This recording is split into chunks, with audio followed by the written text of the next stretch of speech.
Good afternoon, Facebook, YouTube, and Twitter. This is Rich again, back for your second video blog of the day for Saturday, August 22nd, 2015, around 4:13 in the afternoon, Belleville, Massachusetts. It actually became clear out, still a little humid, but it's kind of refreshing. Not too much news to report today. AC/DC tonight at the Gillette Stadium, Foxborough, the preseason game for the Patriots tonight.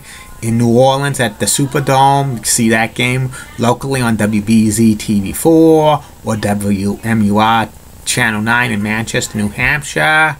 Plus, you can watch it on NFL Network. And that's about it on the news. And speaking about football, my next subject is about the NFL Today on CBS. The NFL Today on CBS is a pregame show, an hour long during the football season, and it has like all like that stories and the first on the field and other great stuff.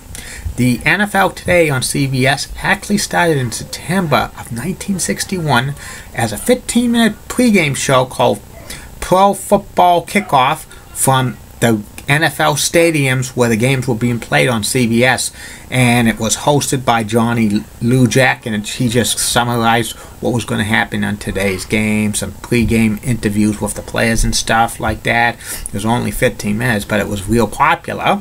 And then the show was rebranded as NFL Kickoff for 2 years in 1962. In 1963, it was hosted by Kyle Rote. And then in 1964, the show was rebranded as the NFL Today, the NFL Report. Then eventually it became the NFL Today, and it got a new host around this time. It was Frank Gifford, and the show continued to be 15 minutes long before each football game on CBS until 1967. Then it became a half-hour long pregame show and stuff like that, and some segments were pre-taped and stuff like that. When Frank Gifford left CBS to join ABC's Monday Night Football, the NFL Today was kind of like revamped and stuff, and it was actually from 1971 through 1973. It was a pre-taped show a half hour before each NFL game on CBS, and it was taped at CBS Studios in New York City, hosted by Jack Whitaker and Pat Summerall, and it had the highlights of the previous week's team games and stuff. And it was kind of a little blah and stuff for those 3 years. But in 1974, CBS revamped the NFL Today, and it became the Pro Football Report, and it started at 12:30 Sundays during the football season, and it was co-hosted by Lee Leonard and Jack Whitaker, and they divided the show into 3 segments. The first segment was like the highlights and the preview of the upcoming football games.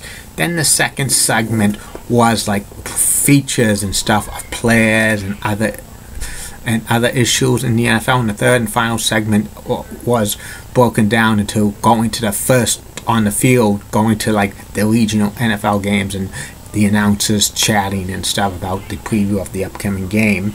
And like the Pro Football Report, the co-host Lee Leonard and Jack Whitaker did like game break updates from New York City, and they did the halftime show and the post-game show under the title CBS Sports Control.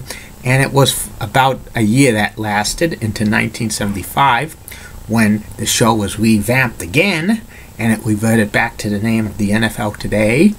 And it was hosted this time by Brent Musburger, who was actually a regional NFL announcer for CBS for about 3 years, and also he did the NBA games on CBS. He's originally from Chicago. He became the host, and they had Irv Cross, a former NFL player who was an analyst on regional games for CBS. During this time period, he came on the studio, and they had a feature reporter Phyllis George, who was Miss America in 1970, she usually interviewed star players and stuff and did some of the lightest stories of the NFL. And they had Jimmy the Greek Schneider on the show, and he usually told like how the outcome of the games were going to be by the booking standpoint and stuff. And this NFL Today crew was very, very popular and stuff. Brent Musburger would always say, "You are looking live at Three River Stadiums in Pittsburgh, Pennsylvania." The chemistry between Brent, Irv, Phyllis, and Jimmy the Greek were outstanding and stuff. And they were together for close to 9 years on the NFL Today on CBS, except for a couple of years when Phyllis George took maternity leave. She was replaced by actress and model Jane Kennedy, who was not really good as an interviewer, in my opinion, and stuff like that. She was kind of, a little off on that. And in 1984, Phyllis George left the NFL Today on CBS and stuff for good, but they added an NFL insider around this time. They added Boston Globe sports reporter Will McDonough, who at one time was the Patriots beat writer for years and years, and he told like inside information about the NFL and stuff. The NFL Today on CBS continued to get big ratings. It was probably the most popular football pregame show on all of television for years, but in 1990 they made some changes. Brent Musburger was fired from CBS. Irv Cross moved back to do regional games for the NFL on CBS. Will McDonough was signed by rival network NBC to appear on NFL Live to become their NFL insider, and they got a new crew. They got Greg Gumbel, who did some regional games for the NFL on CBS in the late 80s and stuff. He was actually a New York City talk show host for WFAN. They got Pittsburgh Steelers Hall of Fame quarterback Telly Bradshaw as the color man in the role of like Irv Cross, and they added Leslie Visser as like the new feature reporter and stuff, taking the play and they also had Pat O'Brien and stuff, who was doing breaking news and stuff and having some inside information about the games and stuff like that. And this NFL Today crew lasted for about 4 years into 1994, when the NFL rights were lost by CBS to Fox and stuff, and it was talk that the NFL Today was going to continue on in 1994 NFL season with the same crew, but they would be doing other sports like baseball and basketball and hockey and NASCAR and other stuff, but that plans never came to fruition because Greg Gumbel and Terry Bradshaw left CBS around this time. And the NFL Today on CBS was doormatted for about 4 years until the NFL rights were regained by CBS in 1998, and then they expanded the NFL Today on CBS when it returned on September of 1998 from a half hour to an hour. The original host for the new NFL Today on CBS was Jim Nantz, and he was joined by the first crew, including Marcus Allen, Brent Jones, and George Seifer, and they had an NFL insider, Michael Lombardi, and a featured reporter, Bonnie Bernstein.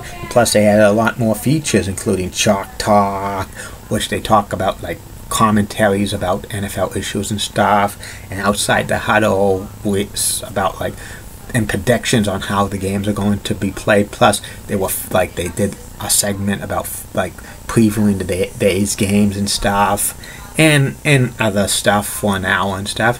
The NFL Today on CBS didn't miss a beat by being out on the sidelines in the mid-1990s. It continued to be good in popularity and stuff, and they had like a lot of analysts rotate over during the years.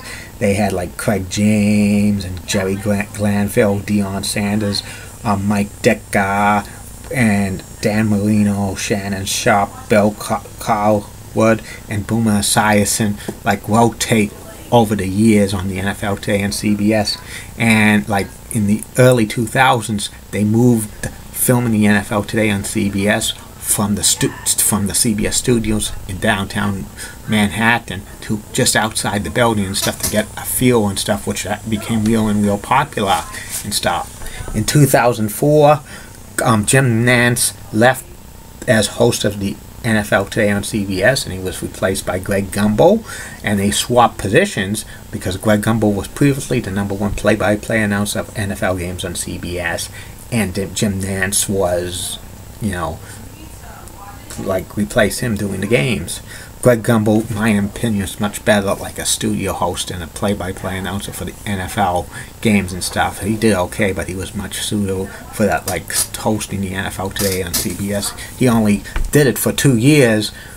For the second time, then in 2006, CBS signed James Brown away from Fox and stuff, and James Brown has hosted the NFL Today on CBS ever since then, because JB lives in Washington, D.C., and it's much close to his home, New York City, than going to the West Coast and stuff like that. And the NFL Today continues to be real popular every Sundays at noontime during the football season and stuff. Everybody loves watching it. Its current crew includes James Brown and Boomer Esiason and Bill Coward and Bart Oates and Tony Gonzalez. Bart Scott and Tony Gonzalez and stuff, and they have a good crew there, and I love them. I love the predictions they make every single week during the NFL season on the NFL Today on CBS and stuff. That's one of the best pregame shows for football and stuff like that. I kind of miss Dan Marino and Shannon Sharpe on the NFL Today on CBS, because they were pretty good as analysts and stuff like that. And it's only 3 more weeks away until the NFL Today on CBS returns. It's going to be Sundays at noontime during the football season on your local CBS station, which is WBZ in Boston, and also Local 6 in Orlando, Florida, and WCBS 2 in New York City, and other CBS affiliates across the country and stuff. And the NFL Today used to have a good song, do do do do do do do do do do do do do do do do do. That was one of their best theme songs, but it's now genetic with the game of CBS NFL's theme song as well, which I don't like that genetic song and stuff. I wish they could return to the old version, but make it more modern. That's about it on the NFL Today on CBS. Be back for the third and final video blog of the night about one of the most famous weathermen in Boston television history, Barry Burbank of CBS 4 Boston. Keep calm, and I'm a Julie Brennan guy. Molly Rosenblunt, a Fox 35 rocks and has nice legs. And in words of Sean Lucha, get out. See you later.